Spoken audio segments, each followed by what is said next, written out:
पलहरी ग्राम विकासखंड मसौली में खड़े हुए हैं। यहाँ पर हमारे साथ हैं श्री आनंद कुमार मौर्य जी, जो प्राकृतिक खेती कर रहे हैं, जहर मुक्त खेती कर रहे हैं, विष मुक्त खेती कर रहे हैं। अपनी सब्जियां और इनका केला मुख्य रूप से इनकी खेती है, मुख्य रूप से, जिसमें ये हमारी जो कृषि रक्षा रसायन है, जो केमिकल्स हैं, उनका प्रयोग नहीं करते हैं, जो जहर फैलाते हैं पर्यावरण में और हमारी सब्जियों पर, उत्पाद पर जहर फैलाते हैं, वो ये नहीं डालते हैं। जिस कारण बाकी ये जैविक डालते हैं, प्राकृतिक कीटनाशक डालते हैं, जिसके कारण से ये इनके उत्पाद बहुत अच्छे हैं और लोग हाथों हाथ खरीद रहे हैं, इसलिए कि आज के ज़माने में सबको जहर मुक्त उत्पाद चाहिए। तो ये जो भी किसान भाई हमारे नज़दीक के हों, इनके गांव के नज़दीक के हों, वो आकर के इनकी फसल देख सकते हैं और देखें जहर मुक्त खेती कैसे कर रहे हैं। तो इन्होंने कीट जो हमारे हैं हमला करते हैं, कीटनाशकों के अलावा हम 10 पर्णी का अर्क बनाते हैं और ये हमारा घोल जो है सारे हमारी सब्जियों के कीटों को नुकसान करने से दूर रखता है, उनकी प्रजनन शक्ति पर और उनके परिवार बढ़ाने पर रोक लगाता है। इसमें हम मुख्य रूप से उन पत्तों का प्रयोग करते हैं जिनको गाय नहीं खाती है, और ये बनाते हैं, कई बार बनाते हैं, जब आवश्यकता पड़ती उसके हिसाब से बनाते रहते हैं। तो इन्होंने 10 पर्णी कैसे बनाया है आपके बीच में आनंद कुमार मौर्य जी। जी बहुत बहुत धन्यवाद सर आपका। मैं जैसे कि आप सभी लोग देख रहे हैं कि ये गौमूत्र हमारे सामने रखा हुआ है। आ जाइए जरा, ये ड्रम के अंदर जो है 10 पर्णी का फोटो लीजिए, इसका वीडियो। ये गौमूत्र से बना हुआ 10 पर्णी अर्क है।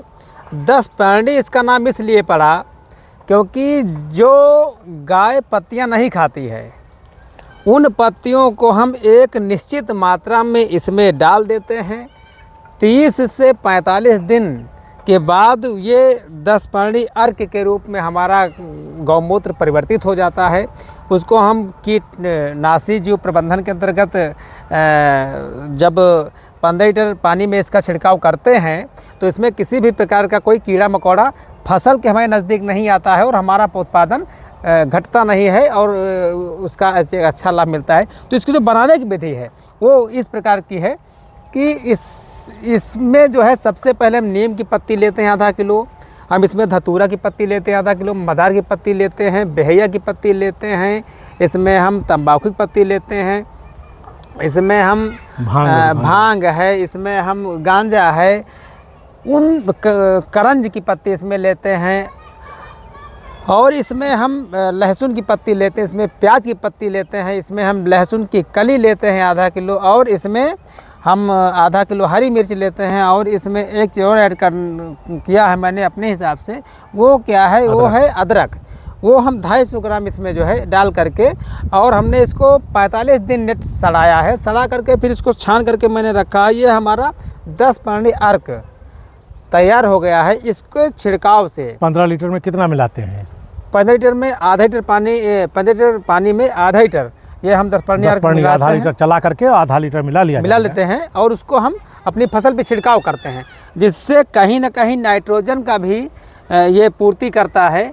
और कीट पतंग, यहाँ तक कि जो मक्खियाँ हैं, फल छेदक जो कीड़े हैं, वो सभी कीड़े मकोड़े हमारी फसलों को नुकसान नहीं करते हैं और हमारी फसल बढ़िया उत्पादित होती है, जहर मुक्त रहता है उसका उत्पादन। जो लोग खाते हैं उनको शुद्ध खाद्यान्न मिलता है। और इसी तरीके से हम किसानों को भी जा करके ट्रेनिंग देने का काम करते हैं, स्वतः करते हैं। किसान से किसान तक की जो मेरी वार्ता चलती है, यहाँ पे मैं ट्रेनिंग भी देता हूँ सर, साप्ताहिक जो है किसानों के साथ। चलिए बहुत अच्छी बात है। तो इस तरीके से मैं जो है एक मेरी जो मंशा है कि एक बहुआयामी योजना के अंतर्गत मतलब प्राकृतिक खेती को बढ़ावा देना, लोगों को जागरूक बनाना, उसमें उस पर हम लगातार काम कर रहे हैं। चलिए बहुत बहुत धन्यवाद। देखिए किसान भाइयों, हम जैसे बताएं कि हमारी ज़मीन अब बढ़ती आबादी के कारण घट रही है, शहर में शहरीकरण होने से, तो मुख्य रूप से हम अपनी छत पर भी विभिन्न प्रकार की सब्जियां गमले में और बहुत सारे बैग आ गए, उनमें हम पैदा करके जहर मुक्त सब्जी, हम पालक है, धनिया है, सब खा सकते हैं। तो इस पर भी हम विचार करें। हमारे निकट अगर थोड़ी सी जगह पड़ी हुई है तो हम किचन गार्डन, अपने गृह वाटिका भी, पोषण वाटिका भी बना सकते हैं, जिससे हम अच्छी सब्जी उत्पादन करेंगे, खाएंगे, स्वस्थ रहेंगे, डॉक्टर से दूर रहेंगे, बीमारी हमारी कम से कम आएंगी। इसलिए किसान भाइयों, 10 पर्णी अर्क का छिड़काव आप करें, प्राकृतिक खेती की तरफ झुकाव करें, तो निश्चित रूप से आपका उद्धार होगा, समाज का उद्धार होगा और एक स्वस्थ समाज की संरचना होगी जिसमें रोग कम से कम होंगे। और अगर हम बात करें कि जो राम राज्य में था कि राम राज्य बैठे त्रिलोका हर्षित भयो गयो सब शोका, और सारे लोग क्या थे, सुखी थे, स्वस्थ थे, कोई रोग वाला नहीं था। वैसी ही व्यवस्था हमारी होगी। बहुत बहुत धन्यवाद। जय हिंद, जय भारत, जय कृषि, जय कृषक।